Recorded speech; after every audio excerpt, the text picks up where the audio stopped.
Welcome to part 56 of our study of the Gospel of John. I'm Pastor Cary. This is the Growing in the Gospel YouTube channel. You've clicked play on part 56 of a journey all the way through the Gospel of John. Today, we are in chapter 18, and we are following Jesus from the Garden of Gethsemane into his trial before Caiaphas and then Pilate. The message is simply entitled, Loved Enough to Follow a True King, and what it means to follow Jesus as the truth, the King of my life, the Lord of my life, the light of my life. And so today's message, I think, will encourage you. Let's jump into John 18, and I'll see you at the end.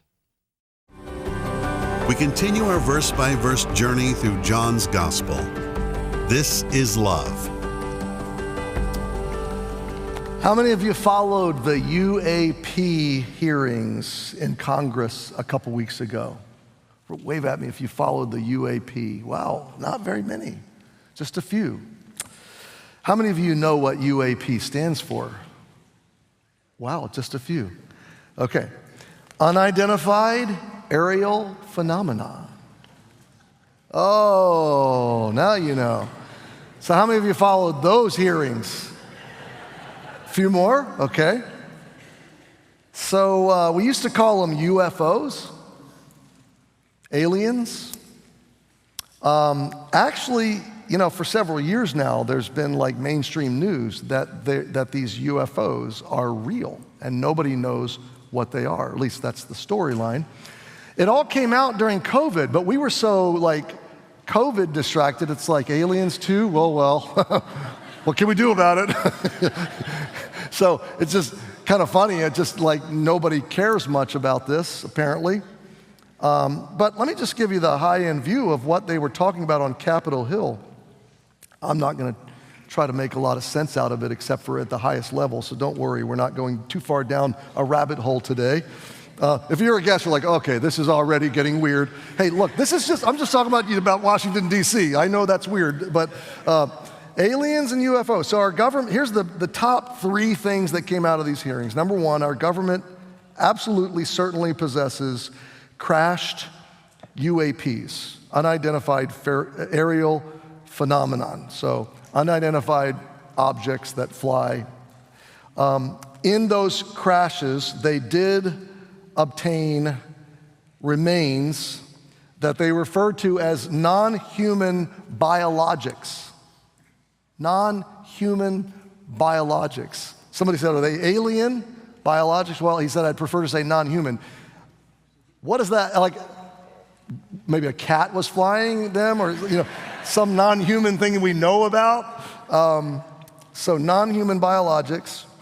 And then basically there have been a multitude of encounters with aerial craft that nobody can explain. These are craft that can do scientifically, physically impossible things they're doing. They're like disappearing and showing back up in a different location and making right-angle turns at rapid speeds and doing all kinds of amazing things. So supernatural encounters are happening. So all of that is, driving at this big question. And the big question is, are we alone in the universe? I'm going to tell you the answer to that question today. Okay, so help me out here. Are we alone in the universe? What do you think?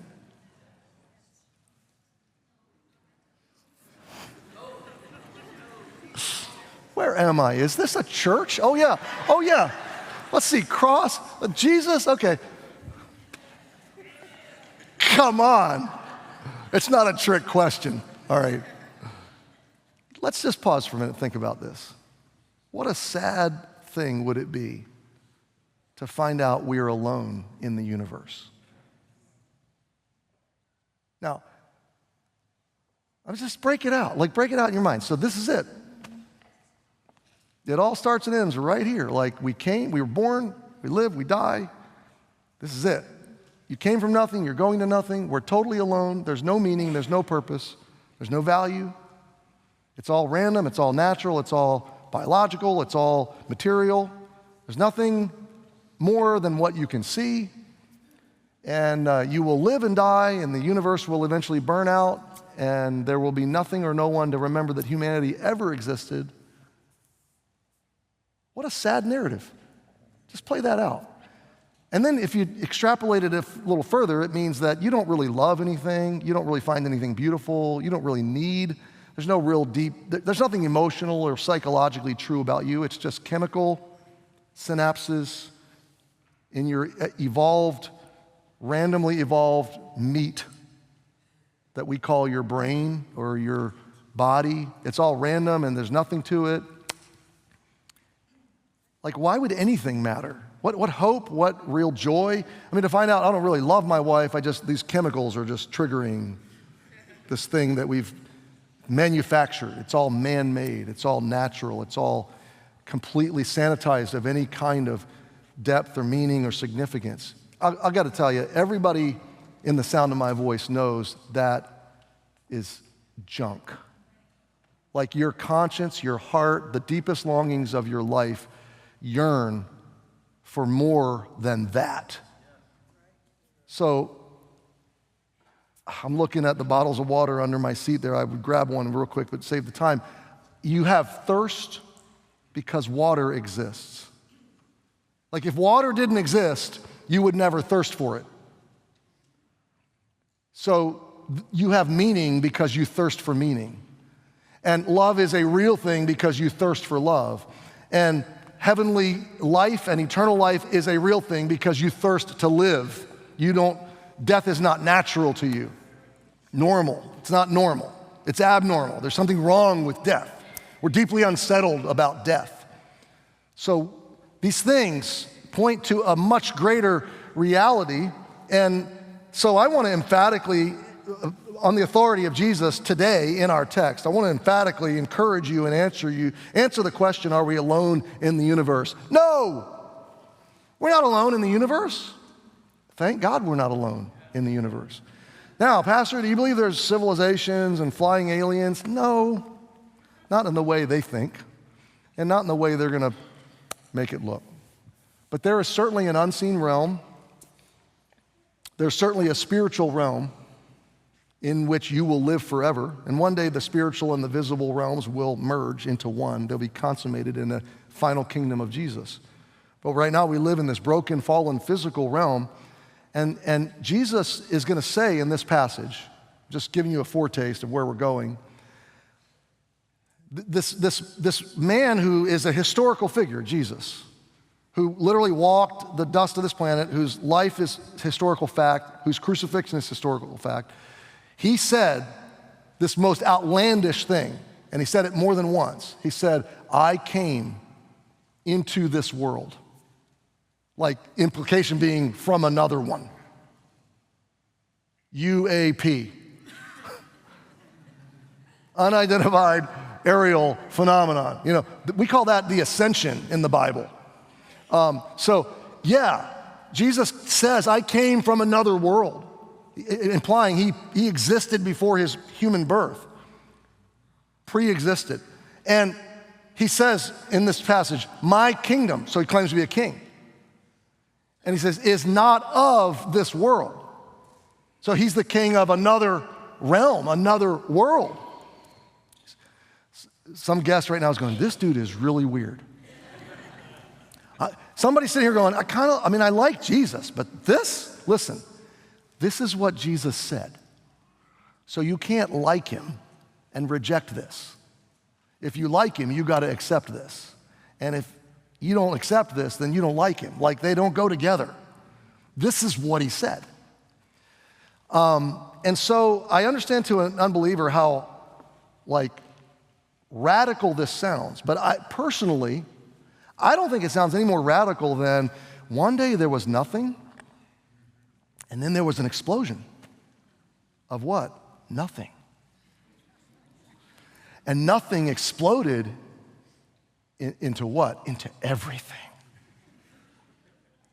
Really? And then out of everything, like most explosions, they go, but this explosion went, if you're listening to the podcast, I'm sorry, you can't see the motions here. And it created stuff. And then stuff was like creating other stuff, and it was just like spontaneously creating this galactic primordial soup. And then in that soup, something happened. Life spontaneously generated, like inanimate reality became alive. Man, that's some heavy faith right there. That's some heavy-duty, radical, blind faith. Like, that's more radical than believing a resurrection. At least in a resurrection, you're believing something that once was alive came back to life. Like spontaneous generation. It just out of nothing. So don't talk to me about how radical faith is to believe that Jesus came from another world, another realm, another kingdom into this world. That's not so radical when you put it up against the alternative, which is ridiculous. Okay? Especially when you look at the information and the order etched into creation, you can clearly see that there was intelligent design, and not just intelligent design, but loving design put into our world. I digress. Although this is a really interesting track we're on, right? You guys okay? Here's my point. We are not alone in the universe. We are being pursued by the king of another realm. At the same time, planet Earth is deceived by an invisible enemy. And today we are reading the words of the king that came from another realm and broke into this realm to tell us the truth about this realm and about the story that we're living. And not only to tell us the truth, but to come into conflict in an invisible war that was raging and has been and still is on some level. It's won, but it's still raging around us, and we can see it and feel it in a lot of ways. But this king came riding into this world to fight and win single-handedly this war, this conflict, to defeat the foes that would defeat you and destroy you, and to bring you into his kingdom, his realm, and to one day rescue you from this realm to the next and promise you a future that's meaningful and hopeful and wonderful. So Jesus was the only alien you need to be really focused on, okay?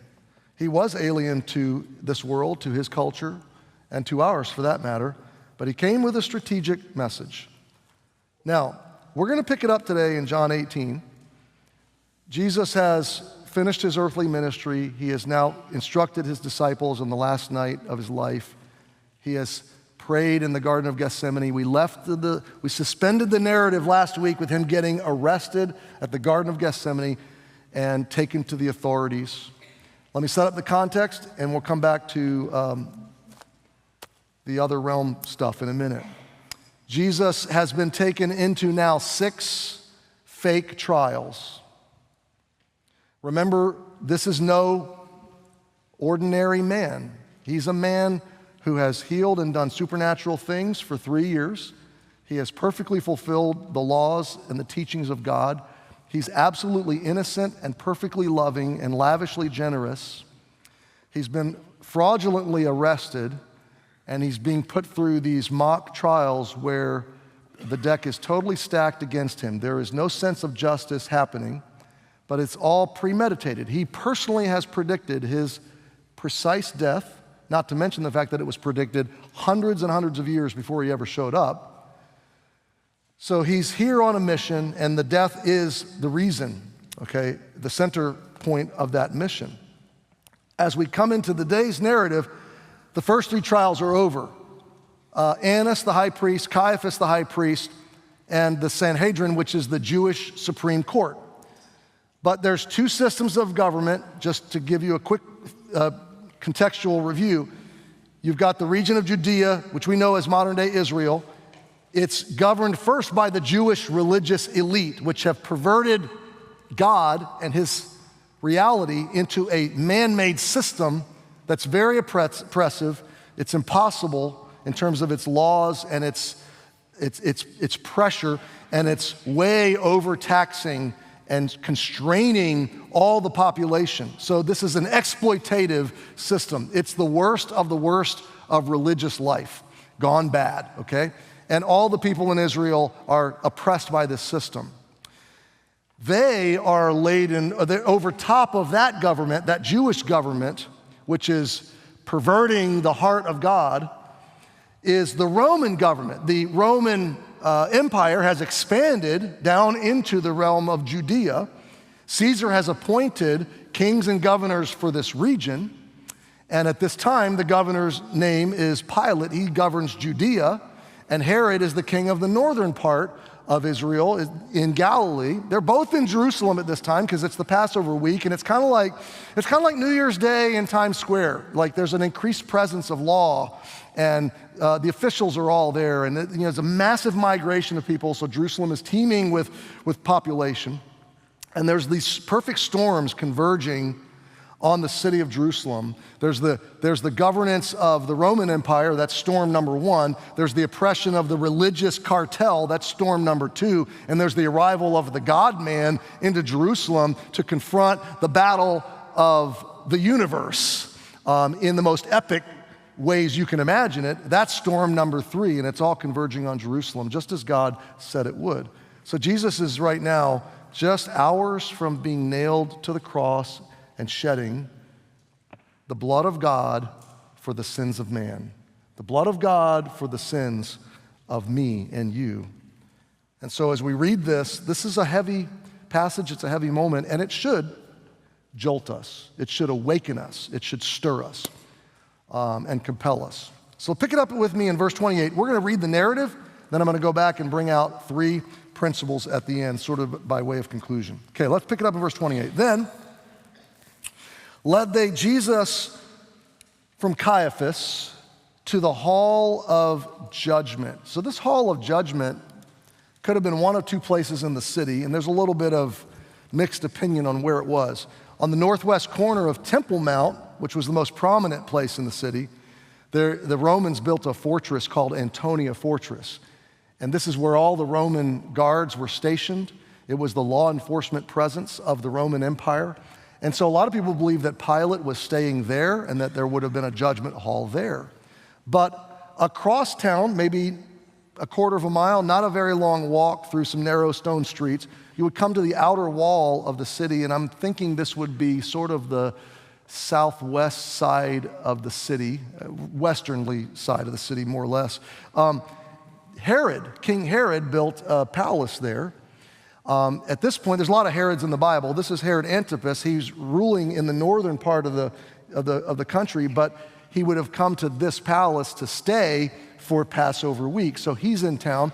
Some people believe that Pilate would have stayed in the palace, representing Caesar, so that would have been the more likely place for him to stay. But the fact that Herod and Pilate, up until this moment, weren't really friends, it's anybody's guess. So one of these judgment halls Jesus was brought to. It was really early.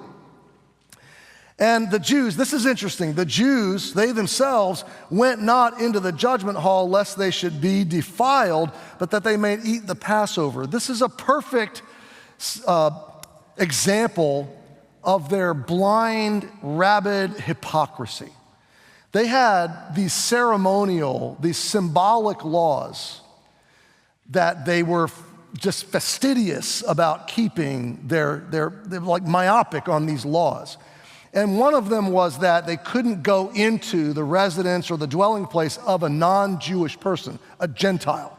And if they stepped into their presence, they became ritually or ceremonially unclean, impure. So imagine, like, someone who's just not your ethnicity, you can't even walk into their space without saying, I'm unclean now. And if they're unclean by Jewish law, then they can't eat the Passover. So this whole system of how do you stay clean. Now, remember who we're dealing with here. We're dealing with guys that are all morning, all night now, they're conspiring. We're talking about the most corrupt, the deepest, most profound kinds of corruption. They're lying.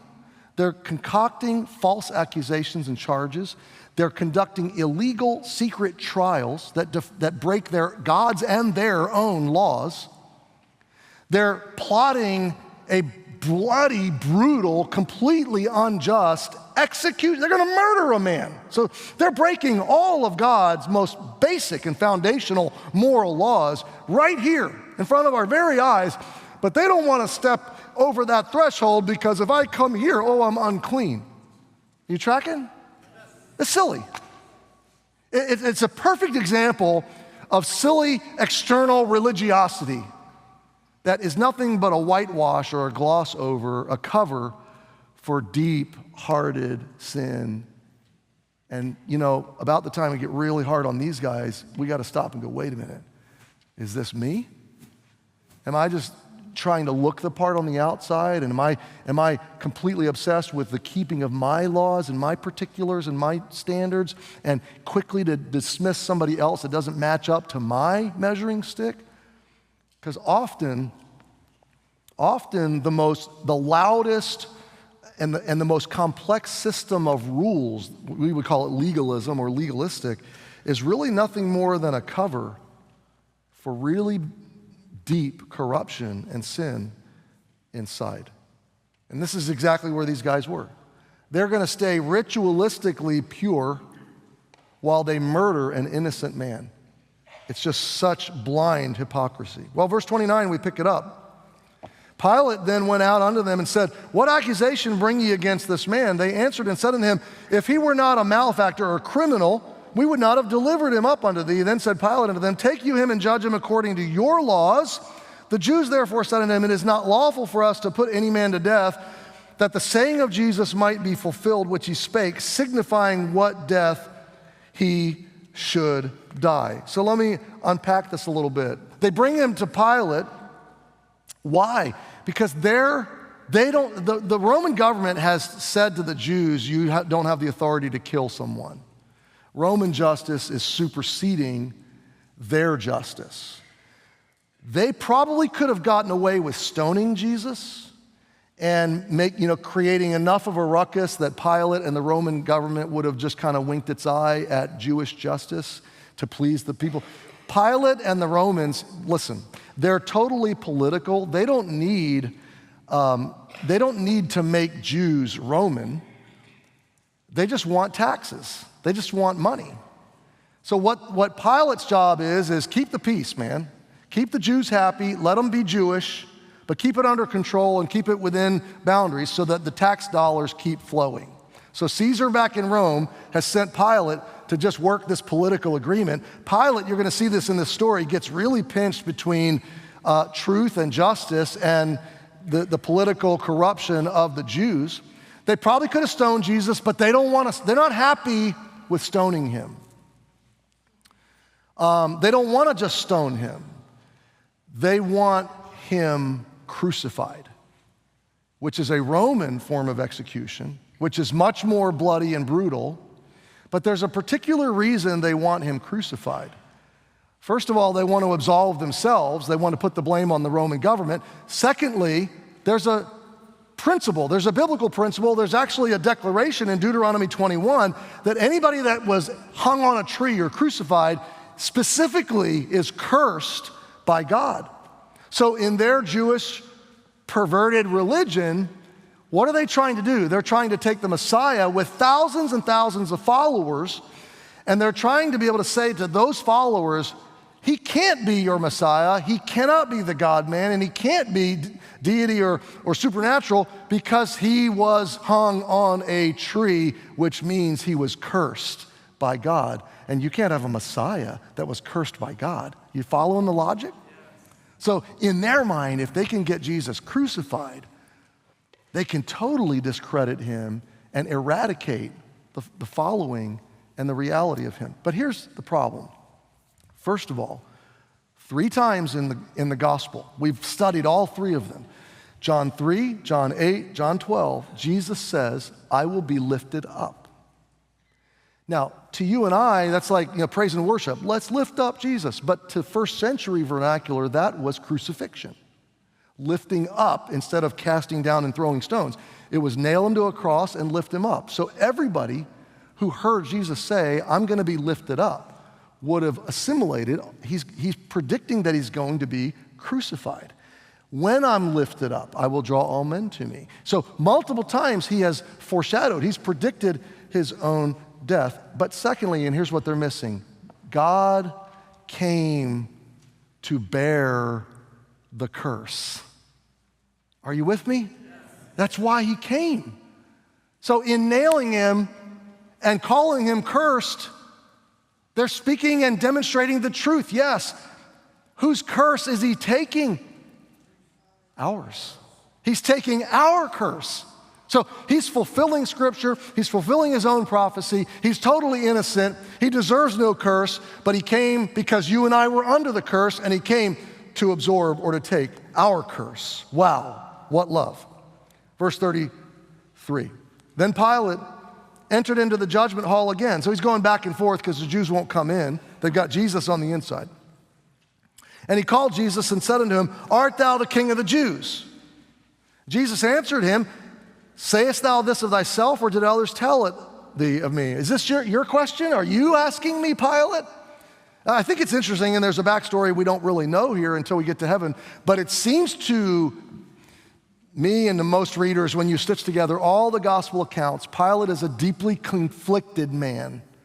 He's a typical politician. He wants to stay in power. He wants to rise up in the Roman ranks. He wants to make Caesar happy, which doesn't go so well in the end. He ends up being banished anyway. But he's really conflicted over Jesus, over who he really is. And by Jesus' inquisition, it's like you see that he sees a struggle in Pilate. Right before this trial, Pilate got a note from his wife, by the way. And guys, you know, you get a text message from your wife. You're like, whoa, I better read what this says. And you know if you don't basically follow that text message, you're in trouble. Make sure you bring these 3 things home from Price Chopper. And you bring 2, you might as well not come home. You might as well just stay out a while, Okay, so Pilate's wife said, don't have anything to do with that innocent man. Apparently she liked Jesus. But she said, I had a terrible dream about him. Like, this isn't going to go well for us if you get involved. So Pilate's got the text message from his wife that's weighing on his mind. He's got all this political quagmire of Roman and Jewish politics, and he's trying to protect his position and climb the ladder. But he's got this conflict personally with who is Jesus, and he clearly, multiple times throughout the Gospels, he says, this man's innocent.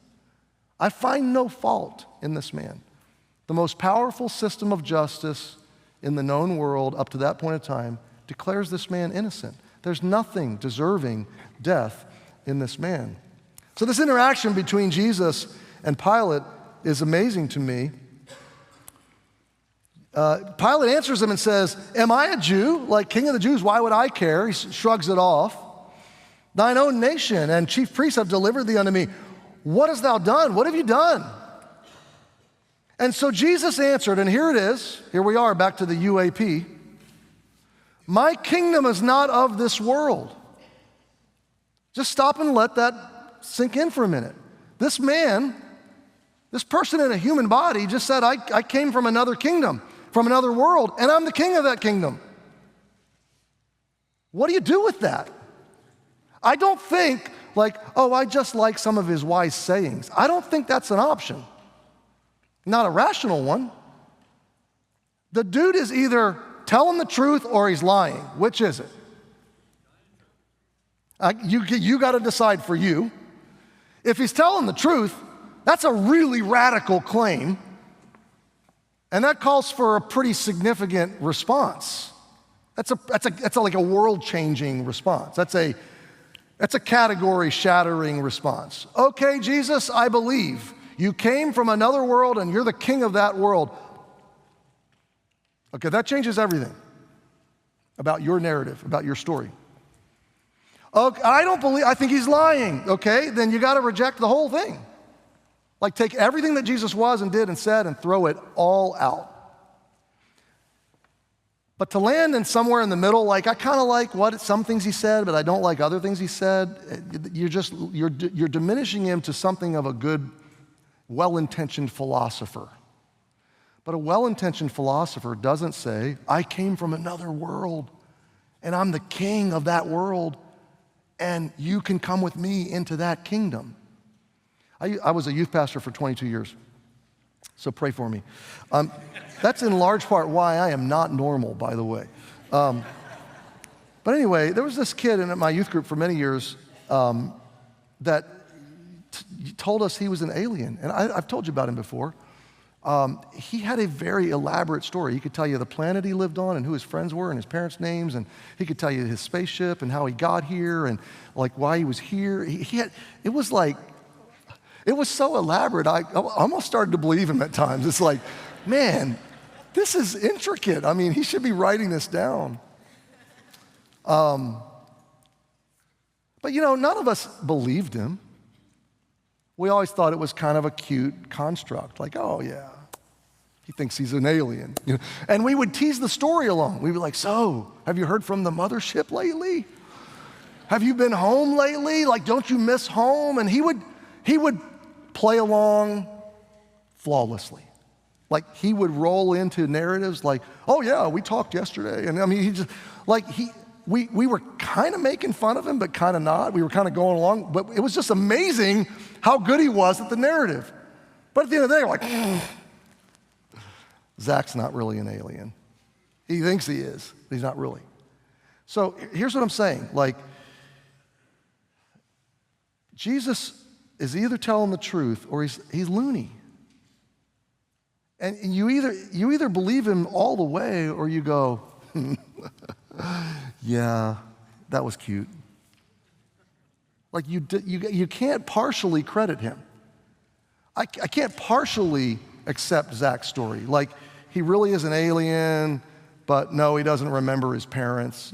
I can't partially credit the story. So we're dealing with a really outrageous claim. By the way, I believe it.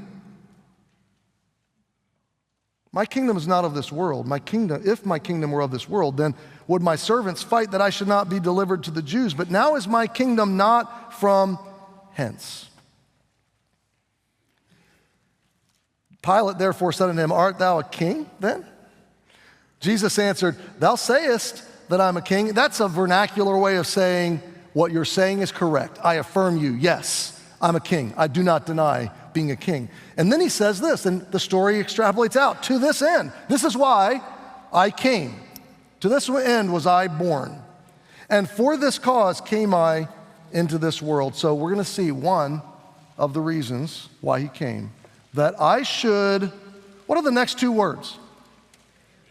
Bear witness, and the next three, unto the truth. So he says, I came from another kingdom, I'm a king. I came here not to reign. This is interesting. You're expecting a king that came to this world to say, yeah, and now I'm going to set up my kingdom. That's what they're expecting him to say. That's kind of what Pilate is wanting him to say. Like, you worship Caesar and I'm getting ready to take him down. Now he's killable. You following? Now he's a threat to the Roman Empire. But he doesn't say that. He essentially says, I didn't come to set up my kingdom right now. I didn't come to be the king geopolitically right now. I came to bear witness of the truth. And everyone that is of the truth hears my voice. We'll come back to that phrase, but he's saying, I came to tell the truth and to give people a chance. Pilate then says, what is truth? I'll come back to that. And when he had said this, he went out again unto the Jews and said unto them, I find no fault at all in him. But ye have a custom, this is an amazing turn in the story. You have a custom that I should release unto you one at the Passover. One criminal, one guilty person was released by tradition every Passover. He's been negotiating. By the way, somewhere in this narrative, John doesn't include it, Pilate was pinned so hard between a rock and a hard place, he says, I'm sending it. He finds out Jesus is from Galilee. And he's like so elated, happy. Oh, you're a Galilean? Oh, well, wrong jurisdiction. Take him to Herod. He's out of hot water. Jesus goes either across town or across the hall to Herod. Herod's so happy to see him because he's heard about all of his magic tricks and he wants him to do a trick, like he's a circus monkey or something. Jesus totally snubs him, doesn't say a word, doesn't do a single trick. Herod and his soldiers begin then to bloody him up and batter him and then put the robe on him and they send him back to Pilate. And what do you know? Pilate's back in hot water. That's right in between all this. Pilate's hoping that Herod would take care of it. And Herod's like, nope, Pilate, he's yours. So He goes out to the Jews and he just says that he's not guilty. I find no fault. I have no reason to put this man to death, but how about we let him go, because we have a tradition of letting one prisoner go at this time of year. And we've got Barabbas. He's scheduled to be crucified later this morning with the other two. There's three crosses ready. There's an execution scheduled. And why don't you can let Jesus go and make sure Barabbas gets what he's deserving. Verse 40 says, then they all cried again, and this begins to mount up over time. And you stitch the Gospels together, it's kind of an exchange where, why should we crucify him? And what do we do with Jesus? Crucify him. What about Barabbas? Let him go. No, we choose Barabbas. And the crowd is getting more riotous and more raucous. And what do you want me to do with Barabbas? And they're saying, release him and crucify Jesus. And John ends this chapter by saying, now Barabbas was a robber. He was also a murderer. So totally guilty guy that deserved to die. So that's the end of the narrative for the moment. And I want to press in give me 10 to 15 and we're done. 3 thoughts, okay? Three takeaways, 3 big perspectives here. The first, and Jesus in this chapter is revealing himself to be king, to be truth, and to be a source of life, okay? King and truth and life. So let's press into each one of these individually. As king, Jesus is desires to be my loving Lord. So I pretty well unfolded the idea that we've got this decision to make individually. Is Jesus king or not? And as king, the first thing he wants to do is liberate me from my guilt of sin and from my bondage to the lies and the deception and the fragility of the systems and societies of the world's system, okay? So he is greater than the world. He overcomes the world. Without Jesus as king, we're stuck with our guilt before God, and not as bad, but second to that, we're stuck in a world that's broken, with systems that are broken, and at the end of it all, we're gonna end up losing pretty much everything. So track with me. This concept of king is a little bit foreign to us in our modern 21st century American context, because we have presidents and legislators and a representative republic and a democracy, and as flawed as it is, we're just far from the idea of king. But imagine if we did have a king of America and he had absolute authority over all of our lives. We would want a good king. We would want a generous king. We would want a loving king. We would want someone who was purely motivated and not exploitative. We would want someone who would do his best to serve the population and to create an environment where we could pursue our basic human rights and happiness and joy. We would want that kind of a king. And I'll tell you, as far as we are from it in a governance mindset, we're all still very close to that in our personal lives. Because the idea of kingship is just authority. It's ruling authority. That's why I use the word Lord. So let me press up close to you and tell you, everybody in this room, myself included, we all have something or someone that governs our lives. We all have something or someone that's the ultimate source of truth and direction and guidance, who makes the final calls in all of our lives. We all have something or someone to whom we are most loyal or have the greatest or highest allegiance.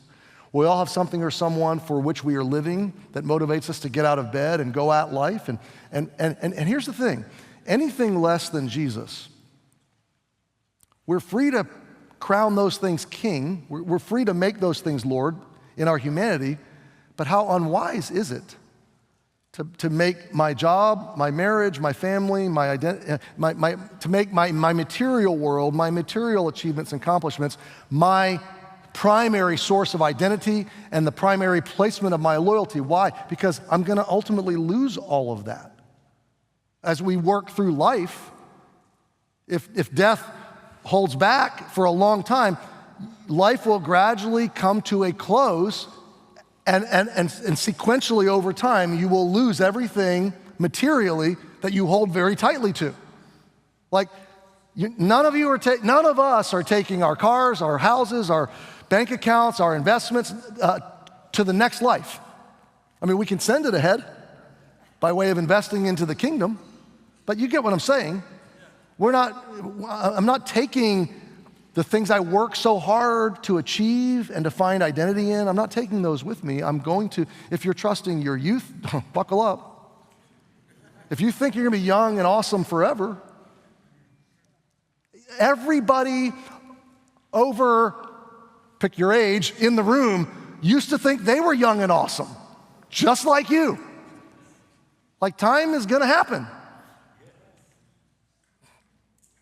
I'm not trying to depress you. Some of you are like, shut up, Pastor. See, I'm losing time and I want to say so many things. Is Jesus just a ticket out of judgment and hell for you? And you're kind of like, I don't want anything else to do with him? Thanks for salvation, Jesus. See you in heaven one day. Now bug off. I just want you to know when he says I'm king of a kingdom and I'm shaping that kingdom and one day I'll consummate that kingdom, he doesn't just say, let me just forgive your sins and then I'm done with you. I don't have any interest in your life. No, when he says he's king, he's saying, I revoke your right to rule yourself. But let me flip that coin around. I was privileged this past week, Friday night, to go with a couple of friends down to Brooklyn Tabernacle, to see Shane and Shane, who we had here a couple months ago with the Brooklyn Tabernacle Singers. And I told them when they were here, I said, I'm thinking I'm gonna try to come down to New York to see you guys. So we went down in the afternoon, stood in line for a while, had some ice cream, and got some really good seats for this night of worship at the Brooklyn Tabernacle. It was really awesome. Well, at the end, Jim Cymbala, the pastor of the Brooklyn Tabernacle, he stands up and he preaches a great message. And he always, every time I've heard him, he shares a very clear gospel. But he preached about the miracle of John 2, the wedding of Cana of Galilee. And I was immediately drawn in because we were there not too long ago, and he begins to say something that I'm like, I'm gonna use that on Sunday, because it fits perfectly with this point. Jesus at the wedding, there's this tragedy unfolding, they don't have wine, you guys remember the story, right? And Jesus is gonna turn water into wine and save the day. So he sets this up this way, he says, they need a miracle. And he kind of drew us all in because he said, every one of us in this room at times in our lives, we need miracles. We need God to step in and providentially work things out. We need God to step in and do what we cannot do. Now, how many of you agree, you don't have to raise your hand, there are times in your life where you hope and pray God will step in. Okay, so you do want a king. You see what I'm saying? Some of us, all of us, there's this teenager that never grew up in all of us we don't want a king. Like, I want to do things my way. But when things go badly, or when I need help, or when life falls apart, my first words are going to be, oh my.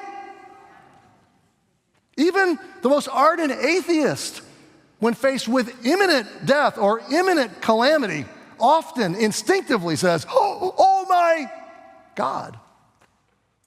So you do want a king, and you do need a king. So I'm just submitting to you that the best move spiritually as a believer is not to say, Jesus, thanks for the ticket to heaven, I'll see you when I get there. The best move is to say, Jesus, thank you for salvation, but I understand now you're not just a savior, you're king. And not only are you king, but that's actually really good news. I need guidance. I need direction. I'm not equipped to govern and guide my life. And eventually I'm going to be crying out, oh my God, anyway. So why don't I cultivate a kingly relationship with you now? Secondly, and here we are. As truth, Jesus is my standard of right. Jesus says, this is audacious. Everyone on the side of truth listens to me. So basically, he just draws a line. It's so categorical. If you listen to me, you know the truth. If you don't listen to me, you're joining the side of lies and deception. It's that simple. So, Pastor Cary, I don't really like you. That's okay. I'm not trying to be liked right now. I'm just trying to tell you the truth. Because Jesus said, I came from another world. I came to bear witness of the truth. It's not about me, it's about what Jesus said. And it means what it means. I am the way, the truth, and the life. No man comes unto the Father but by me. Well, I think I'm good enough to get to heaven. No, you're not. By what authority do you declare that you're good enough to get to heaven? Well, I just feel that way. Well, that's flimsy. Like, the God-man came into time and space and said, you can't get to heaven on your own. I'm the king, but I'm here to save you. And if you listen to me, you're going to come into truth. And I'm bearing witness of truth. And we're losing truth today. I had a friend, Kurt Skelly, he called me one day. He goes, hey, guess what? I've got ChatGPT's version of your biography. I said, really? He goes, yeah, we put your name in it. Let me read you your biography. He starts reading the story of my life. And half of it's true and the other half is completely contrived. Like ChatGPT has me going to colleges I didn't attend, pastoring churches I don't pastor, writing books I didn't write. Like, it's the most bizarre thing. And we're laughing, and he goes, now you know, Cary, now you know why they call it artificial intelligence. Because it makes up stuff that sound intelligent. If you had read it, I was almost convinced. I'm like, I didn't know I went to that college. Oh, I didn't know. It sounded so legit. But it was totally contrived. We live in a world where truth has fallen into the streets, like Isaiah said in chapter 59. And John says in 1 John 4 that we are to try the spirits, whether they be of God.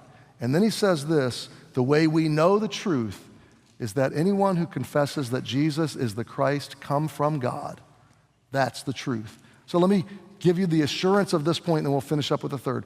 As truth, we live in a confusing, and we're like, what's true? What's right? Jesus came and said, I'm the truth. Stick with me. Build your life on my realities and what I say, and you're secure. That's huge. It's so, so awesome. Number 3, we're done. As life, Jesus accomplishes my redemption. Now here's the point. Hebrews 2 says that by God's grace, Jesus was sent to taste death for every man.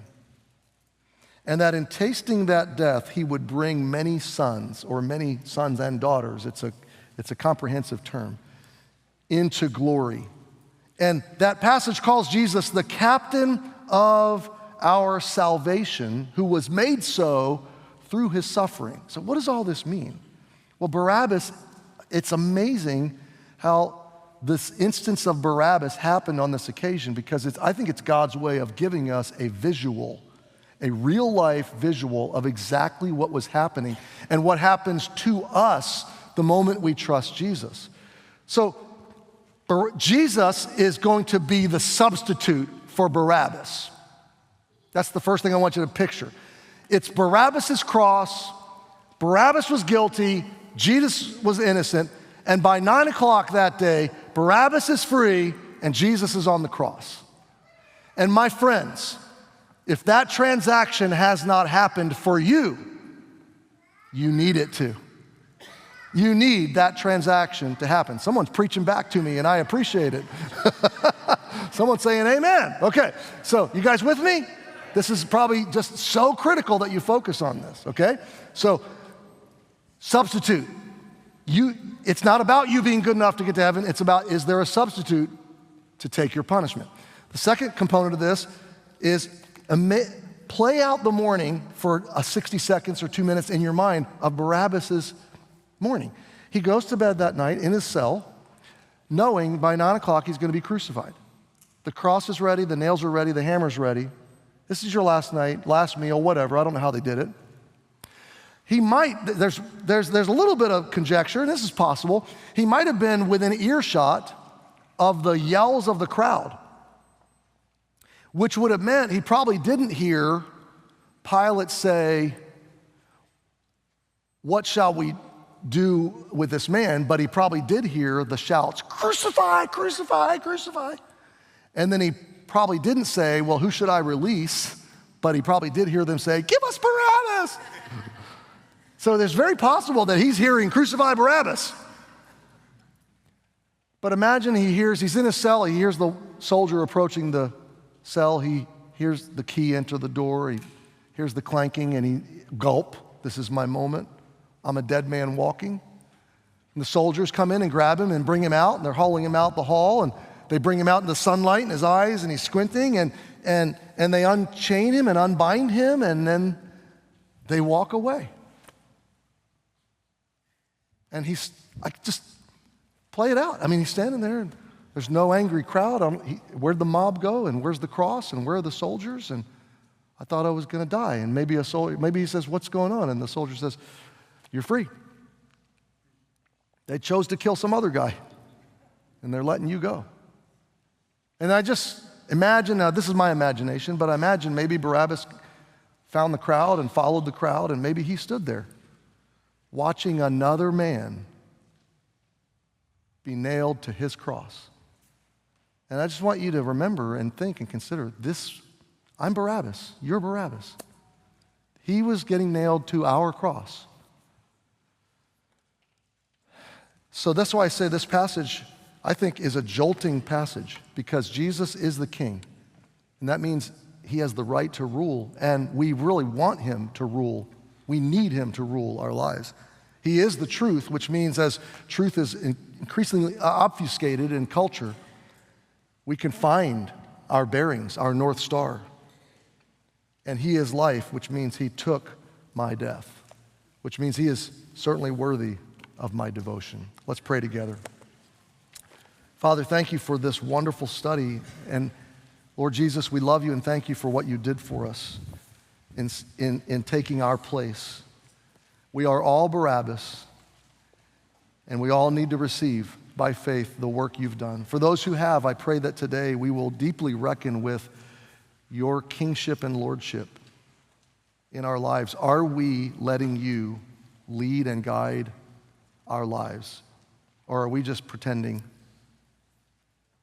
Are we living under your authority? And for those who've never trusted you, I pray that they would in this moment. With our heads bowed and eyes closed, if you're a believer, just respond to the Spirit of God drawing and convicting you in whatever way he is. But let me speak to you if you've never received Jesus personally as your Savior. That transaction of him dying your death is made personal. It's made applicable to your account. The moment you place faith in Jesus, the moment you receive him. The thing about the wedding that Simbala brought out was that Jesus was invited. The reason there was a miracle is that he was invited to the wedding. And he made the point that Jesus never forces his way in as Savior or as King, Lord. But when he's invited, he always shows up. And so I would encourage you, if you have never yet invited Jesus into your life, this is the greatest decision you could ever make. So right where you are in this private, quiet moment, if you'd like to, just talk to Jesus and invite him. Something like this: Jesus, I believe you are the God-man who's come from another kingdom and that you died on the cross for me and rose again. I believe you are the only hope of my soul, and I accept the fact that you are Savior and King and truth and life. And right now, I ask you to come into my life and be my personal Savior. Now, friend, if you mean that sincerely, God will answer that prayer. He will give you his gift. He will secure you forever. If that's your prayer today, then we have a Bible and a book that we want to give you. It's called Real Christianity. It's at the Next Step tables, and so on your way out, I hope you'll stop by. If you've made this decision today, there's some gracious folks there. They're not going to hassle you. Just go by and let them give you this Bible and this book. And we cheer you on in your new relationship with Jesus. Lord, I thank you for this time and for your truth. Build our lives on it, drive us deeper in it, and give us your grace, and we thank you. And all God's people said? Well, you've heard it clearly today. Jesus is King. Jesus is truth. Jesus is life. In a world of deceptive, destructive alternatives, he's the one who suffered to bring you back to life. If you've never trusted him, I hope that you will. It's the greatest decision you will ever make. And if you have trusted him, keep growing in him. Take this life with him and this journey with him very, very seriously. He is on the move, and we'll see him soon. Thank you for joining me for part 56 of the Gospel of John. See you in part 57.